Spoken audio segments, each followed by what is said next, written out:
Assalamualaikum warahmatullahi wabarakatuh. Alhamdulillahilladzi ja'alal fata quwwatan syadida. Wassalatu wassalamu ala Rasulillah wa ala alihi wa sahbatihi wa mawala. Asyhadu an la ilaha illallah wa asyhadu anna Muhammadan abduhu wa rasuluhu la nabiyya ba'da. Amma ba'du. Puja puji syukur atas kehadirat Allah Subhanahu wa taala yang telah memberikan kita beribu-ribu macam nikmat, di antaranya nikmat iman, Islam, dan nikmat sehat walafiat. Salawat serta salam marilah kita curah limpahkan kepada paduka alam, Kanjeng Baginda Nabi besar Muhammad sallallahu alaihi wasallam. Ma'asyiral muslimin rahimakumullah. Sebagian kita mungkin belum mengenal akrab dengan nama Abdullah Zulbijadain. Namun setelah kita mendengar kisahnya, yang muncul adalah rasa kagum kepada beliau. Beliau adalah salah satu sahabat Rasulullah sallallahu alaihi wasallam. Pada kesempatan kali ini saya akan sedikit mengisahkan tentang sejarah Abdullah Zulbijadain. Hadirin wal hadirat rahimakumullah. Para sahabat adalah generasi terbaik umat ini. Mereka adalah laksana bintang gemintang. Kepada siapapun kita memandang kalangan sahabat, di sana ada cahaya kemuliaan dan keteladanan. Buah dari tarbiyah Rasulullah sallallahu alaihi wasallam, sang teladan terbaik di alam semesta ini. Suatu ketika usai salat subuh, Rasulullah biasa menyalami para sahabatnya. Namun ketika pagi itu ada wajah baru di Masjid Nabawi. Rasulullah bertanya kepadanya, "Engkau siapa?" Tanya Rasulullah kepada laki-laki yang mengenakan pakaian kasar, warnanya pun tak berbeda. Kemudian laki-laki itu mengisahkan perjalanannya kepada Rasulullah. "Ya Rasulullah, namaku adalah Abdul Uzza. Aku hidup dengan pamanku di Muzaniyah. Cukup lama aku merahasiakan keislamanku, hingga kemarin pamanku mengetahui. Ia mengusirku. Ia meminta kembali seluruh pemberiannya. Bahkan baju yang aku kenakan, ia minta aku serahkan pada saat itu juga." Lalu Abdullah Zulbijadain kembali kepada ibunya, dan ibuku memotong kain kasar ini menjadi dua bagian. Satu untuk sarungku dan satu untuk bajuku. Kemudian Rasulullah berkata, "Kalau begitu namamu adalah Abdullah Zulbijadain, hamba Allah yang mengenakan dua pakaian kasar."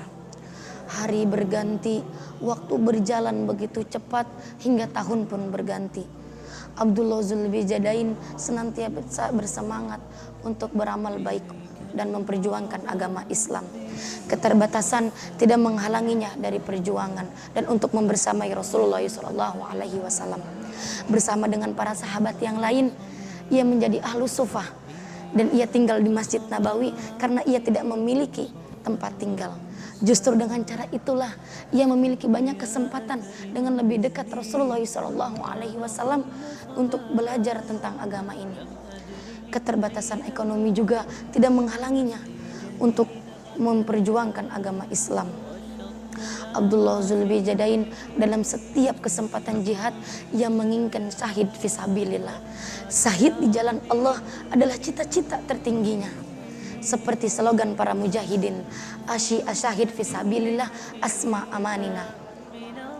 Dalam menjelang perang Tabuk pada tahun ke-9 dari Hijrah, Rasulullah SAW bertemu dengan Abdullah Zulbijadain, dan Abdullah Zulbijadain meminta doa kepada Rasulullah.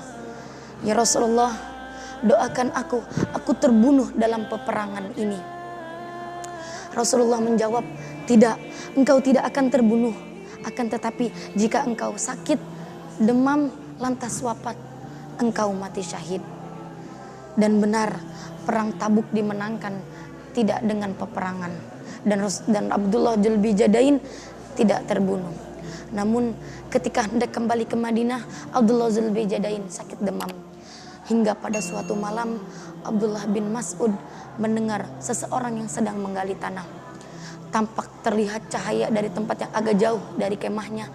Kemudian Abdullah bin Mas'ud mendekati cahaya tersebut.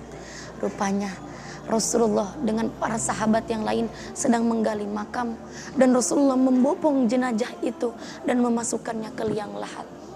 Rasulullah berdoa, ya Allah, hari ini aku ridho kepadanya, maka ridhoilah aku. Doa istimewa itu keluar dari lisan Rasulullah SAW. Seandainya jenazah itu adalah jenazahku, kata para sahabat yang lain. Hadirin, setidaknya dari kisah Abdullah Zulbijadain ini memberikan 3 ibrah kepada kita. Yang pertama, iman harga mati. Betapa besar tantangan yang dihadapi oleh Abdullah Zulbijadain untuk menjadi seorang muslim. Bahkan pamannya yang selama ini bersamanya justru bertentangan dengannya dan meminta kembali pemberiannya jika ia masuk Islam. Hadirin, iman adalah harga mati, tidak boleh ditukar dan dihalangi dengan dunia sebesar apapun. Mungkin ujian yang kita hadapi tidak sebesar mereka, namun apapun ujian itu, iman tidak boleh goyah. Dan jangan sampai kita mati kecuali dengan keadaan Islam. Seperti firman Allah dalam surat Al-Imran ayat 102. A'udzubillahi minasyaitonirrajim. Bismillahirrahmanirrahim. Ya ayyuhalladzina amanu taqullaha haqqa tuqatih wa la tamutunna illa wa antum muslimun. Wahai orang-orang yang beriman, bertakwalah kamu kepada Allah dengan sebenar-benarnya takwa, dan janganlah kamu mati kecuali dengan keadaan Islam. Yang kedua, keterbatasan tidak menghalangi perjuangan. Abdullah Zulbijadain memiliki banyak keterbatasan. Ia tidak memiliki tempat tinggal, bahkan pakaiannya terbuat dari kain kasar yang dipotong menjadi 2 bagian untuk sarung dan bajunya. Namun itu tidak menghalanginya dari perjuangan, tidak menghalanginya dari memperjuangi agama Islam. Keterbatasan pun tidak menghalangi para sahabat dari perjuangan. Bahkan justru ini pun harus tidak menjadi kita menghalangi kita dari perjuangan.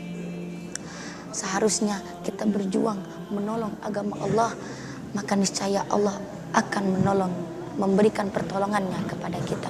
Seperti firman Allah dalam surat Muhammad ayat 7. Bismillahirrahmanirrahim. Ya ayyuhalladzina amanu in tansurullaha yansurukum wa yusabbit aqdamakum. Wahai orang-orang yang beriman, jikalau kalian menolong agama Allah, maka niscaya Allah akan menolong kalian dan meneguhkan kedudukan kalian.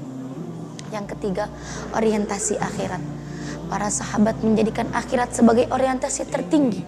Cita-citanya adalah cita-cita akhirat. Itu yang dimiliki oleh Abdullah Zulbijadain, sehingga ia menyambut seruan jihad.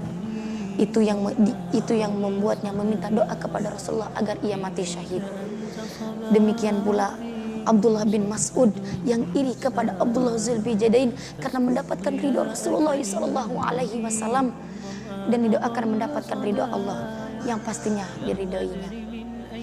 Abdullah bin Mas'ud tidak pernah iri dengan masalah duniawi, akan tetapi ia iri dengan kemuliaan akhirat seperti ini. Hadirin, mungkin hanya itu yang dapat saya sampaikan. Kurang lebihnya mohon dimaafkan. Semoga apa yang saya sampaikan menjadi penambah semangat untuk kita jihad fisabilillah. Wallahu muwaffiq ila aqwamit thoriq. Wassalamualaikum warahmatullahi wabarakatuh. ما زلت أزجي رجايا يا